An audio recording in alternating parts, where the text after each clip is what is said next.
Mi esposa infiel y su novio millonario consiguieron que me despidieran de mi trabajo de ingeniero de 4 millones de pesos.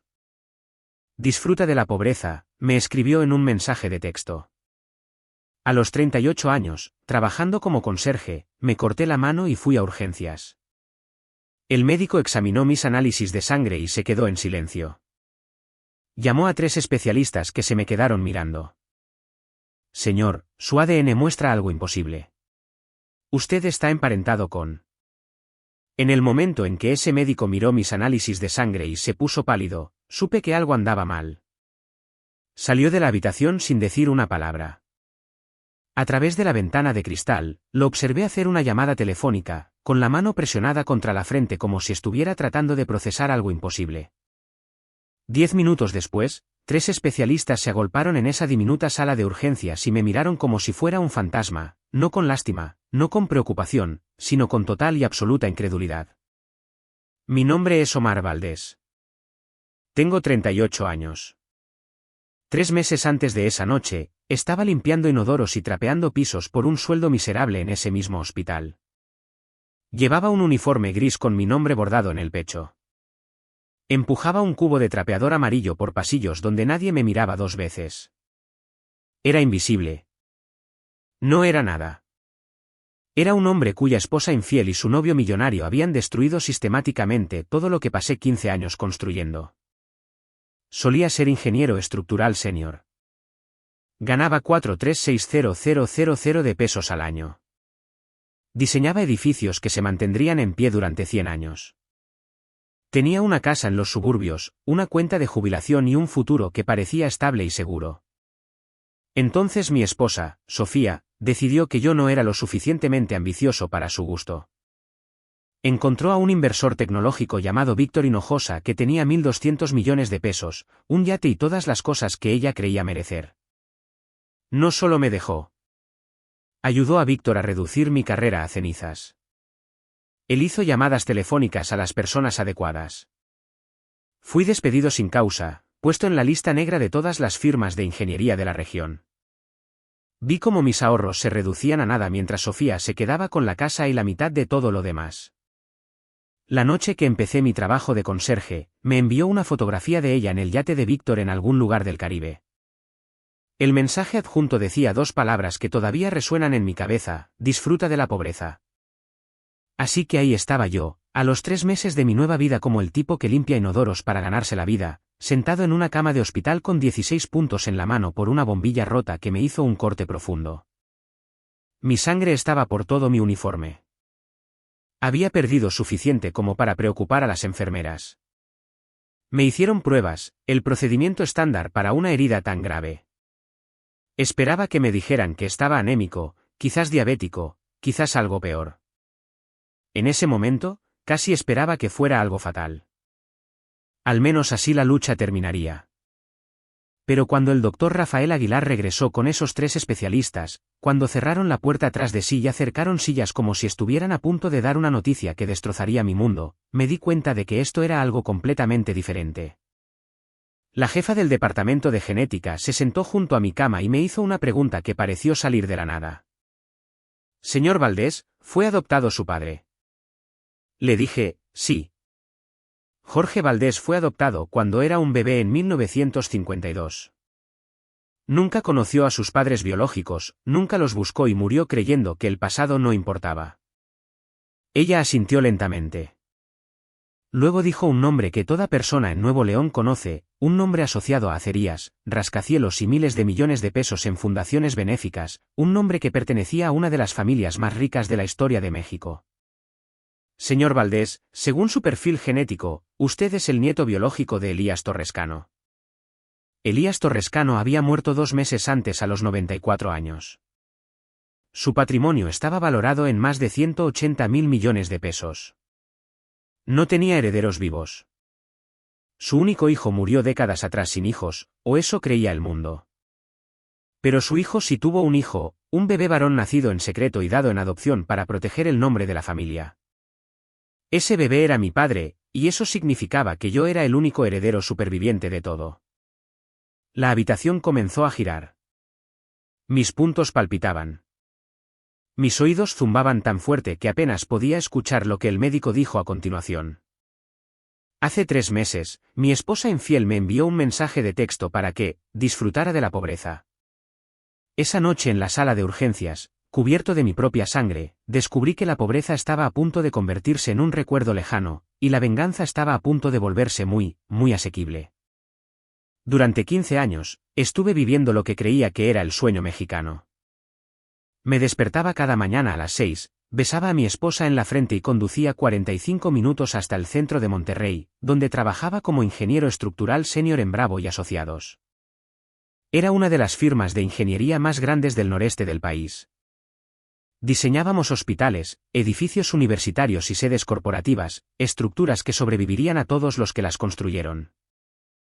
Estaba orgulloso de ese trabajo. Estaba orgulloso de la carrera que tanto me había costado construir. Mi salario había aumentado constantemente a lo largo de los años hasta alcanzar los 4360000 de pesos anuales. Tenía una oficina en una esquina con vistas al Cerro de la Silla. Tenía un equipo de ingenieros junior que me respetaban. Tenía evaluaciones de desempeño que usaban palabras como excepcional e invaluable. Creía que me había ganado mi lugar en el mundo a través del trabajo duro y la dedicación. Mi esposa, Sofía, y yo nos conocimos durante nuestro 3er año en el Tecnológico de Monterrey.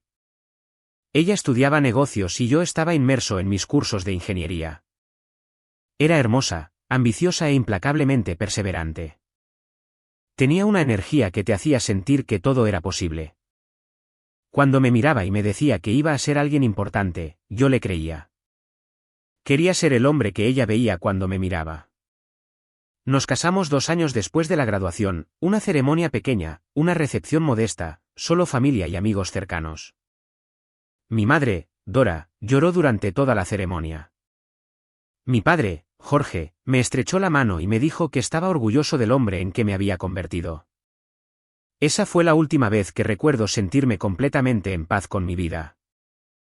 Mi padre falleció cuando yo tenía 26 años.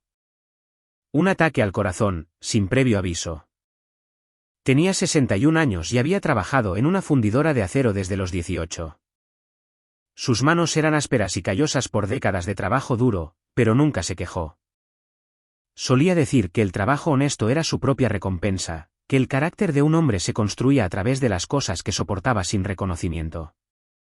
Jorge Valdés fue adoptado cuando era un bebé. Nunca conoció a sus padres biológicos y nunca los buscó. Cuando le pregunté al respecto una vez, simplemente se encogió de hombros y dijo, las personas que te crían son tu verdadera familia. La sangre es solo biología. El amor es lo que importa. Acepté esa respuesta y nunca insistí más. Ahora desearía haber hecho más preguntas. Desearía haber sabido qué secretos estaban enterrados en su pasado. Después de la muerte de mi padre, mi madre, Dora, se convirtió en el centro de mi vida familiar. Había trabajado como enfermera en el Hospital Universitario de Monterrey durante 30 años antes de jubilarse.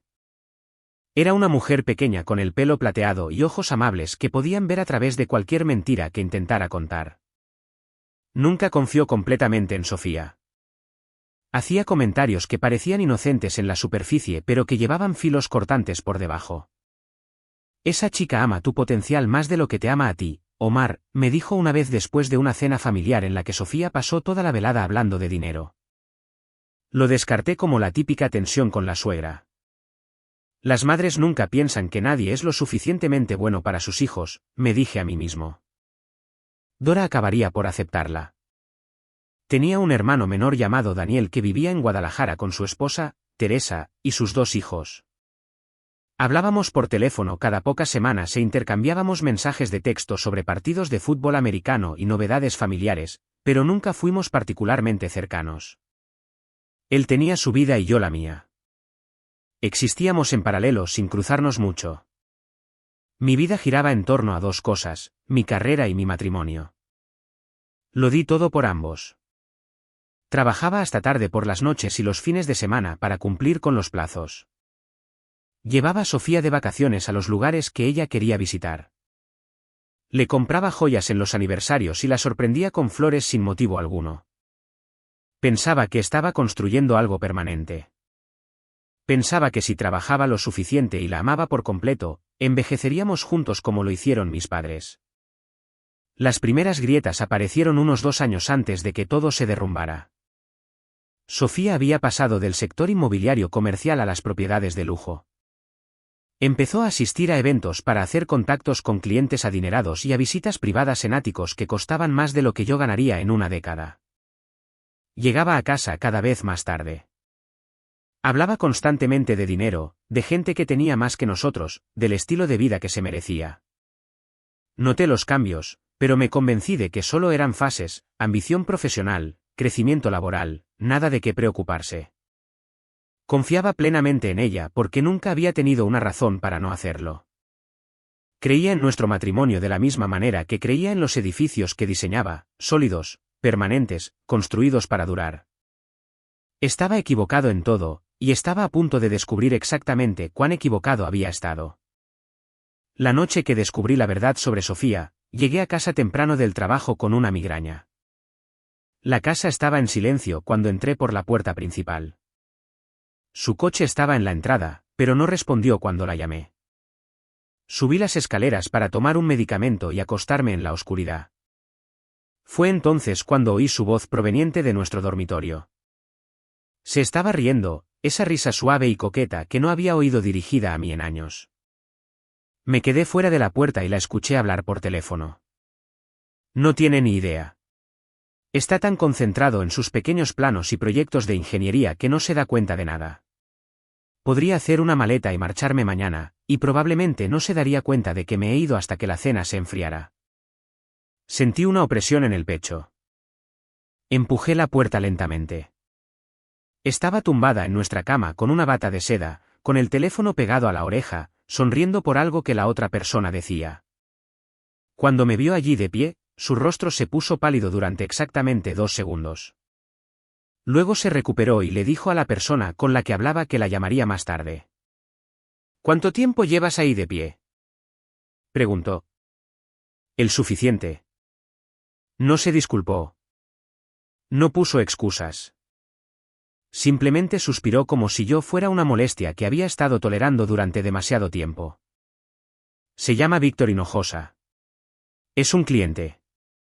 Llevamos viéndonos unos 8 meses. 8 meses. Lo dijo con tanta naturalidad, como si me estuviera hablando de una membresía de gimnasio que se había olvidado de mencionar. Sentí que las rodillas me flaqueaban. Me agarré al marco de la puerta para estabilizarme. ¿Por qué?, logré preguntar. Se levantó de la cama y caminó hacia su armario como si estuviéramos discutiendo qué cenar. Porque Víctor va a llegar lejos, Omar. Tiene 1.200 millones de pesos. Me lleva a París el fin de semana.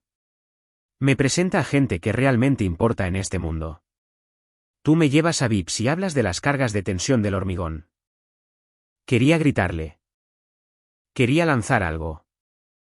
Pero todo lo que pude hacer fue quedarme allí en estado de shock mientras la mujer a la que había amado durante 15 años desmantelaba nuestro matrimonio con la indiferencia de alguien que devuelve un suéter que no le queda bien. Quiero el divorcio, dijo. Ya he hablado con un abogado. Los siguientes 3 meses fueron los peores de mi vida. Sofía se mudó al ático de Víctor mientras nuestros abogados se peleaban por los bienes. Quería la casa. Quería la mitad de mi fondo de retiro. Quería una pensión alimenticia porque afirmaba que su carrera se había visto perjudicada mientras apoyaba mis ambiciones.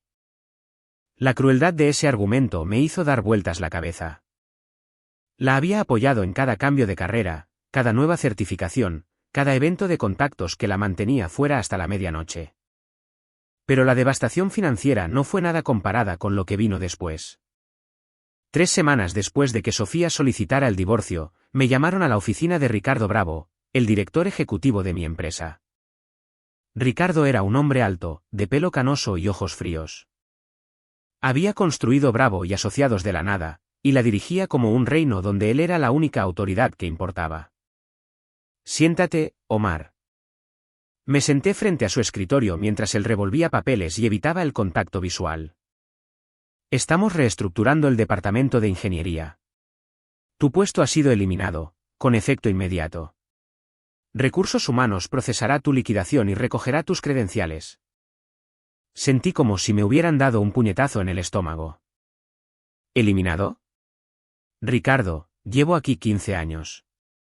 Mis evaluaciones de desempeño han sido impecables. Acabo de terminar el proyecto del Centro Médico de San Pedro 2 meses antes de lo previsto. Finalmente me miró, y había algo en sus ojos que me dijo que esta decisión no tenía nada que ver con mi rendimiento. La decisión está tomada. El personal de seguridad te acompañará a tu oficina para que recojas tus pertenencias personales. Más tarde descubrí lo que realmente había sucedido. Víctor Hinojosa tenía inversiones en 3 empresas de construcción que contrataban regularmente con Bravo y asociados. También jugaba al golf con Ricardo Bravo todos los domingos en un exclusivo club de campo en los suburbios. Víctor había hecho llamadas. Había susurrado en los oídos adecuados. Había decidido que arruinar mi matrimonio no era suficiente. Quería destruir mi carrera también. La liquidación fue insultante, 8 semanas de sueldo por 15 años de dedicación. Mi abogado dijo que podía luchar, pero el litigio costaría más de lo que jamás recuperaría. El sistema legal estaba diseñado para personas que podían permitirse esperar años por la justicia. Yo no podía permitirme esperar semanas para comprar la despensa. Apliqué a todas las firmas de ingeniería en un radio de 160 kilómetros. Envié currículos, hice llamadas telefónicas y contacté a antiguos colegas y contactos profesionales. Las respuestas eran siempre las mismas: rechazos educados, puestos repentinamente cubiertos, entrevistas que terminaban con promesas de devolver la llamada que nunca se materializaban. No entendí lo que estaba pasando hasta que un antiguo compañero de trabajo llamado Miguel me invitó a una cerveza y me contó la verdad. Víctor Hinojosa ha estado haciendo llamadas, Omar. Le está diciendo a la gente que es difícil trabajar contigo, que no eres de fiar. Está diciendo que te despidieron por problemas de rendimiento. Nadie quiere arriesgarse contigo. Estaba en la lista negra, borrado de una industria a la que le había dado toda mi vida adulta. Y no había nada que pudiera hacer al respecto. En 6 meses, pasé de una oficina en una esquina a un apartamento estudio en la colonia Topo Chico, uno de los barrios más peligrosos de Monterrey. El lugar tenía 37 metros cuadrados con manchas de humedad en el techo y rejas en las ventanas. Podía oír a mis vecinos discutir a través de paredes tan delgadas que bien podrían haber sido de cartón. Por la noche, las sirenas sonaban constantemente y aprendí a dormir con una almohada sobre la cabeza. Mis ahorros se evaporaron más rápido de lo que creía posible: alquiler, comida, servicios, pagos del coche, seguros. Las cuentas nunca cuadraban, sin importar cuántas veces hiciera los números. Vendí mi reloj, vendí mis palos de golf, vendí todo lo que no era esencial para la supervivencia. Aún así no fue suficiente. Mi madre me llamaba todos los días. Me suplicaba que me mudara con ella, pero no podía hacerlo. Tenía 72 años y vivía con un ingreso fijo de su pensión. Su casa era pequeña y su salud ya no era la que solía ser. Me negué a convertirme en otra carga que ella tuviera que soportar. Estoy bien, mamá, le decía cada vez. Solo necesito recuperarme. No estaba bien. Me estaba ahogando. El único trabajo que pude encontrar fue un puesto de conserje nocturno en el Hospital Universitario de Monterrey. Un sueldo miserable, apenas 6,000 pesos al mes para trapear pisos, limpiar baños, vaciar papeleras y fregar cosas que me revolvían el estómago. La ironía no se me escapó. Mi madre había trabajado en ese mismo hospital durante 30 años como una enfermera respetada. Ahora, su hijo empujaba un cubo de trapeador por esos pasillos como un fantasma que nadie quería ver. Trabajaba en el turno de noche, de las 10 de la noche a las 6 de la mañana. El hospital nunca dormía, pero las horas nocturnas tenían un ritmo diferente, más tranquilo, más solitario. Me movía por pasillos donde médicos y enfermeras pasaban de largo sin reconocer mi existencia. Era invisible, solo otro tipo con un uniforme gris y una etiqueta con un nombre que nadie se molestaba en leer. La vergüenza era abrumadora. Había pasado toda mi vida adulta construyendo algo de lo que estaba orgulloso. Había diseñado estructuras que se mantendrían en pie por generaciones. Ahora fregaba inodoros y recogía basura por menos dinero del que solía gastar en una sola cena con Sofía. La noche que me envió ese mensaje de texto, estaba de rodillas limpiando un derrame en la sala de espera de urgencias. Mi teléfono vibró en mi bolsillo. Lo saqué y vi su nombre en la pantalla. En contra de mi buen juicio, abrí el mensaje. Era una fotografía de Sofía y Víctor en un yate. Agua azul cristalina de fondo. Llevaba un bikini blanco y gafas de sol de gran tamaño, apoyada en él con una copa de champán en la mano. Parecían un anuncio de una vida que nunca tendría. El texto debajo de la foto decía: disfruta de la pobreza. Deberías haber sido más ambicioso. Me quedé mirando ese mensaje durante mucho tiempo. Algo dentro de mí se resquebrajó. No se rompió. Se resquebrajó. Hay una diferencia. Romperse significa rendirse. Resquebrajarse significa que algo está a punto de cambiar. No respondí. Volví a guardar el teléfono en mi bolsillo y terminé de limpiar el derrame. Luego volví al trabajo porque era lo único que podía controlar. Presentarme, hacer el trabajo, sobrevivir un día más. 3 meses pasaron en una neblina de agotamiento y rutina. Perdí 9 kilos porque no podía permitirme comer adecuadamente. Dejé de llamar a mis amigos porque no tenía nada que decir. Existía en una niebla de desesperación que se hacía más densa cada día. La noche en que todo cambió comenzó como cualquier otro turno. Estaba reemplazando una bombilla fundida en un almacén cerca del departamento de urgencias. La bombilla estaba atascada y yo intentaba desenroscarla cuando el cristal se hizo añicos en mi mano. El dolor fue inmediato e intenso. La sangre brotaba de mi palma y muñeca, donde los bordes dentados me habían cortado profundamente la piel. Tropecé hacia atrás y derribé un estante de suministros. El ruido atrajo a una enfermera corriendo. Me encontró desplomado contra la pared, presionando un trapo contra mi mano mientras la sangre empapaba la tela. Estaba mareado. La habitación daba vueltas. Pidió ayuda y, de repente, me llevaron de urgencia al departamento de emergencias como paciente en lugar de como el tipo que limpiaba sus pisos. Me pusieron en una cama y empezaron a trabajar en mi mano. Un joven médico llamado Rafael Aguilar examinó las heridas y me dijo que necesitaría puntos. 16, resultó ser. Era tranquilo y profesional, con ojos amables que no me miraban de forma transparente como lo hacía la mayoría de la gente. Ha perdido una buena cantidad de sangre, dijo mientras trabajaba. Vamos a hacerle algunas pruebas solo para asegurarnos de que todo está bien.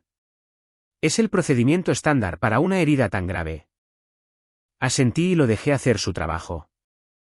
Supuse que comprobarían mis niveles de hierro, quizás buscarían una infección, cosas médicas de rutina. No tenía ni idea de que un simple análisis de sangre estaba a punto de desvelar un secreto que había estado enterrado durante casi 40 años. El doctor Aguilar terminó los puntos y me dijo que descansara mientras esperaban los resultados del laboratorio. Me quedé tumbado en esa cama de hospital con mi uniforme de conserje manchado de sangre y miré al techo. Pensé en mi padre, Jorge, y en cómo solía decirme que los tiempos difíciles forjan el carácter. Me pregunté qué pensaría si pudiera verme ahora. Aún no lo sabía, pero estaba a punto de descubrir cosas sobre mi padre que cambiarían todo lo que creía saber sobre mi familia, mi sangre y mi lugar en el mundo. El doctor Aguilar regresó aproximadamente 1 hora después, pero no estaba solo. Otros 2 médicos lo siguieron a la habitación, ambos con expresiones que no pude descifrar. Se pararon a los pies de mi cama e intercambiaron miradas como si estuvieran decidiendo en silencio quién hablaría primero. Señor Valdés, hemos encontrado algunas anomalías en sus análisis de sangre, dijo el doctor Aguilar con cuidado. He pedido a algunos colegas que consulten su caso. Mi corazón se hundió. Supuse lo peor. Cáncer, leucemia, alguna enfermedad rara que sería el capítulo final de mi miserable historia. Una parte de mí casi se sintió aliviada. Al menos, se acabaría. Solo dígamelo, dije. Sea lo que sea, puedo soportarlo. El doctor Aguilar negó con la cabeza. No es lo que está pensando. No se trata de una enfermedad. Encontramos algunos marcadores genéticos inusuales en su sangre, marcadores que activaron una alerta en la base de datos de nuestro hospital. Antes de que pudiera preguntar qué significaba eso, la puerta se abrió de nuevo. Una mujer mayor con una bata blanca entró en la habitación. Tenía ojos agudos detrás de unas gafas con montura de alambre y un aire de autoridad que hizo que los otros médicos se apartaran. Señor Valdés, soy la doctora Patricia Vargas. Soy la jefa del Departamento de Genética aquí en el Hospital Universitario de Monterrey. Me disculpo por la intrusión, pero lo que descubrimos en sus análisis de sangre es bastante extraordinario. Acercó una silla a mi cama y se sentó. Los otros médicos permanecieron de pie, observándome con una intensidad que me erizó la piel. Necesito hacerle algunas preguntas sobre su historial familiar, continuó la doctora Vargas. Específicamente sobre su padre. ¿Fue adoptado? La pregunta me tomó por sorpresa. Sí, lo fue. Adoptado de bebé en 1952. Nunca conoció a sus padres biológicos. ¿La doctora Vargas asintió lentamente, como si acabara de confirmar algo que ya sospechaba. ¿Intentó encontrarlos alguna vez? ¿Algún registro? ¿Alguna información en absoluto? No, no le interesaba. Siempre decía, las personas que te crían son tu verdadera familia. Se quedó en silencio por un momento.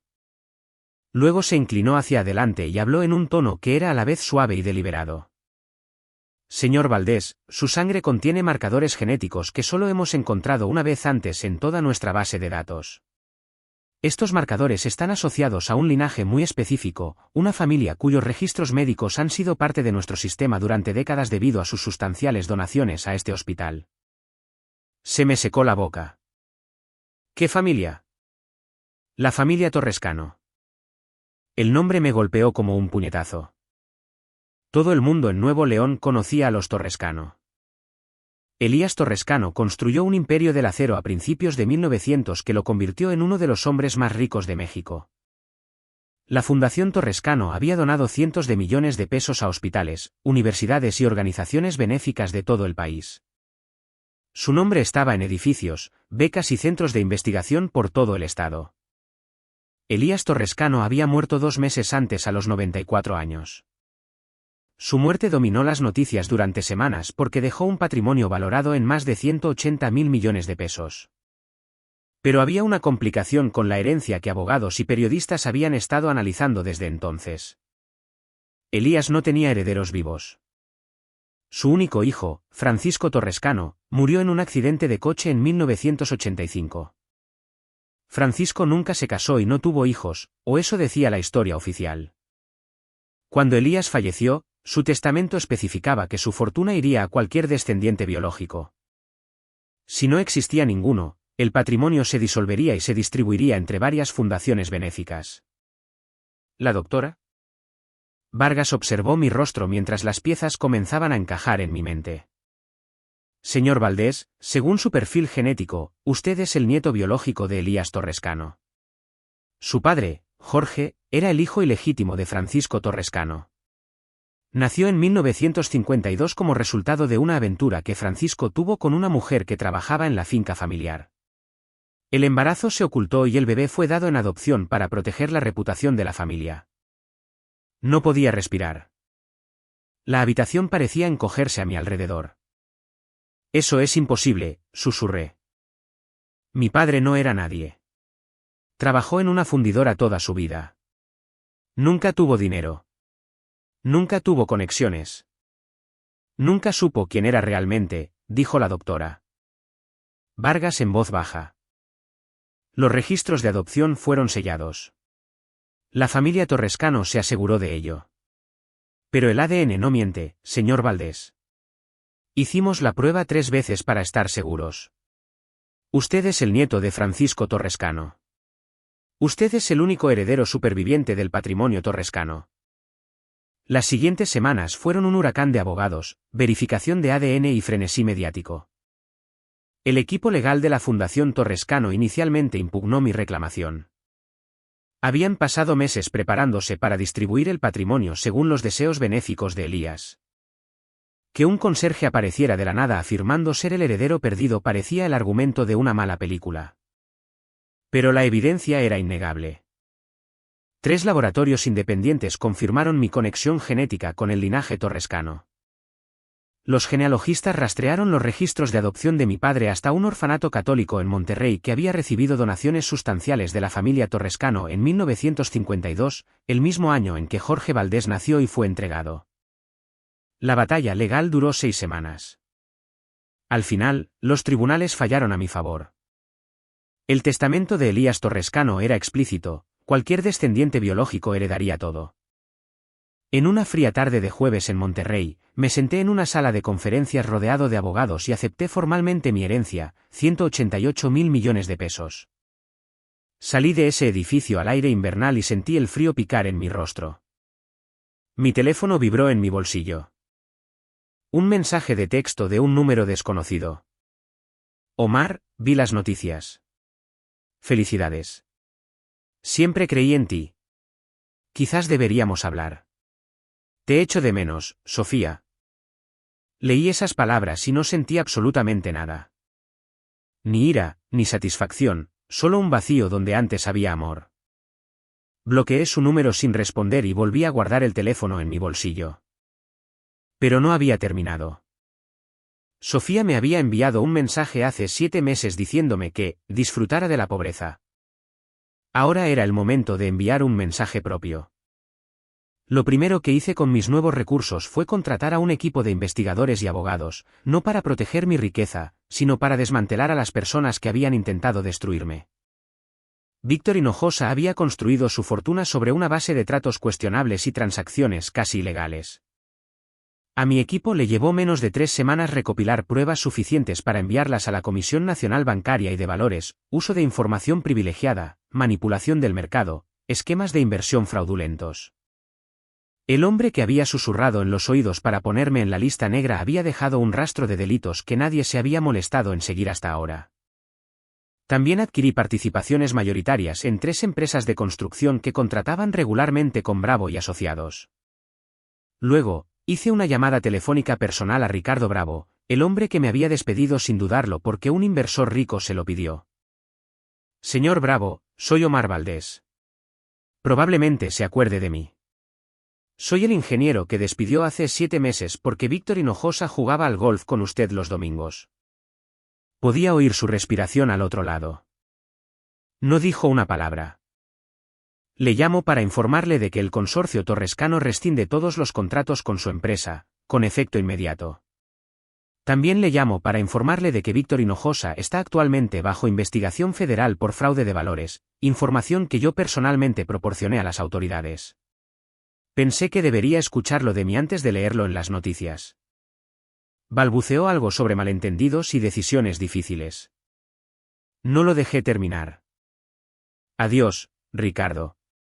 Espero que usted caiga de pie mejor que yo. El fondo de inversión de Víctor Hinojosa se derrumbó en 4 meses. Los inversores presentaron demandas. Siguieron los cargos federales. Sus 1.200 millones de pesos se evaporaron en honorarios legales y acuerdos. El hombre que me había robado a mi esposa y destruido mi carrera se quedó sin nada más que deudas y deshonra. Sofía se había casado con Víctor 2 meses después de que nuestro divorcio finalizara. Me había cambiado por lo que pensaba que era una mejora permanente.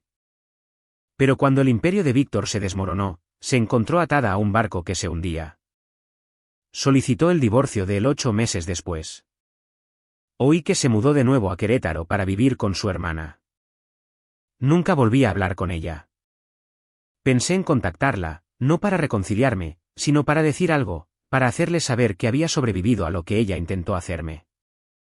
Pero cada vez que lo consideraba, me daba cuenta de que mi silencio era el mensaje más poderoso que podía enviar. Pasaría el resto de su vida sabiendo que el hombre que ella descartó como un inútil se había convertido en una de las personas más ricas del país. Ese conocimiento la carcomería mucho más que cualquier palabra que yo pudiera decir. El dinero cambió mis circunstancias, pero me negué a dejar que cambiara quién era yo. No compré una mansión ni una flota de coches ni ninguna de las cosas ridículas que la gente espera que posean los multimillonarios. Compré una modesta casa de 4 dormitorios en un barrio tranquilo a las afueras de Monterrey. Contraté a un pequeño equipo para que me ayudara a gestionar mis asuntos. Vivía con sencillez porque la sencillez me había enseñado lo que realmente importaba. La primera decisión importante que tomé fue donar 80.000 millones de pesos a la Fundación Torrescano. Elías Torrescano había pasado su vida construyendo algo que lo sobreviviría. Quería honrar ese legado. La fundación amplió su trabajo en educación, sanidad y alivio de la pobreza. Me involucré activamente en dirigir a donde iba el dinero, asegurándome de que llegara a las personas que más lo necesitaban. Mi madre, Dora, se mudó a una hermosa casita cerca de Santiago, Nuevo León, con un jardín que siempre había soñado tener. La visito todos los domingos para cenar. Cocina carne asada y me cuenta historias sobre mi padre que nunca antes había oído. Todavía llora a veces cuando me mira, incapaz de creer lo lejos que hemos llegado desde aquellos días oscuros en que yo trapeaba pisos y me preguntaba si la vida valía la pena. Regresé al Hospital Universitario de Monterrey la primavera pasada, no como paciente ni como conserje, sino como benefactor.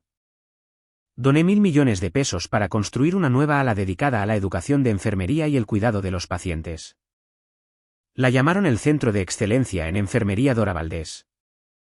Cuando mi madre vio su nombre en ese edificio, se derrumbó en mis brazos. Fue el momento de mayor orgullo de mi vida. El doctor Rafael Aguilar todavía trabaja en el hospital. Ahora es el jefe del departamento de urgencias, un ascenso financiado en parte por mis donaciones. Almorzamos juntos de vez en cuando. Me dijo una vez que casi no ordenó esos análisis de sangre adicionales la noche que me corté la mano. Algo simplemente le dijo que profundizara más. Pienso en eso a menudo, en cómo una sola decisión de un joven médico cambió por completo la trayectoria de mi existencia. Mi hermano, Daniel, y yo estamos más unidos que nunca. Sus hijos me llaman tío Omar y me suplican que les cuente la historia de cómo pasé de limpiar inodoros a heredar miles de millones. Les cuento una versión editada que omite el dolor y la traición. No necesitan saber sobre las noches que pasé despierto preguntándome si alguien se daría cuenta si desaparecía. Solo necesitan saber que su tío nunca se rindió. Aprendí algo en esos meses oscuros que ninguna cantidad de dinero podría enseñarme jamás: tu momento más bajo no es tu momento final. La noche que me senté en esa cama de hospital con la sangre empapando mi uniforme, no tenía nada. Ni carrera, ni matrimonio, ni esperanza. Estaba listo para rendirme a la oscuridad que me había estado atrayendo durante meses. Pero seguí presentándome. Seguí poniendo un pie delante del otro, incluso cuando cada paso parecía inútil. No sabía que mi sangre llevaba un secreto que valía miles de millones. No sabía que mi padre era el hijo oculto de una de las familias más ricas de México. Solo sabía que rendirme no era una opción porque mi madre me crió mejor que eso, y mi padre me enseñó que el carácter se forja a través de la resistencia. El ADN en mis venas no me salvó. El dinero no me salvó. Negarme a rendirme me salvó. Presentarme a ese trabajo de conserje noche tras noche me salvó. Sobrevivir cuando la supervivencia parecía imposible me salvó. Sofía una vez me dijo que no era lo suficientemente ambicioso. Estaba equivocada. No era ambicioso por las cosas que ella valoraba. Era ambicioso por algo mucho más importante. Era ambicioso por seguir siendo un buen hombre incluso cuando el mundo me daba todas las razones para volverme amargado y roto. Mi padre, Jorge, nunca supo que era un torrescano. Murió creyendo que solo era el hijo de un trabajador del acero que vivió una vida sencilla. Pero me crió con valores que ninguna herencia podría proporcionar jamás. Me enseñó que el trabajo honesto tiene dignidad. Me enseñó que las personas que te aman son tu verdadera familia. Me enseñó que la sangre es solo biología, pero el carácter es una elección que haces cada día. Soy Omar Torrescano Valdés. Soy multimillonario, ingeniero, hijo, hermano y un hombre que una vez limpió inodoros por un sueldo miserable. Soy todas esas cosas porque cada experiencia me moldeó en quien necesitaba convertirme.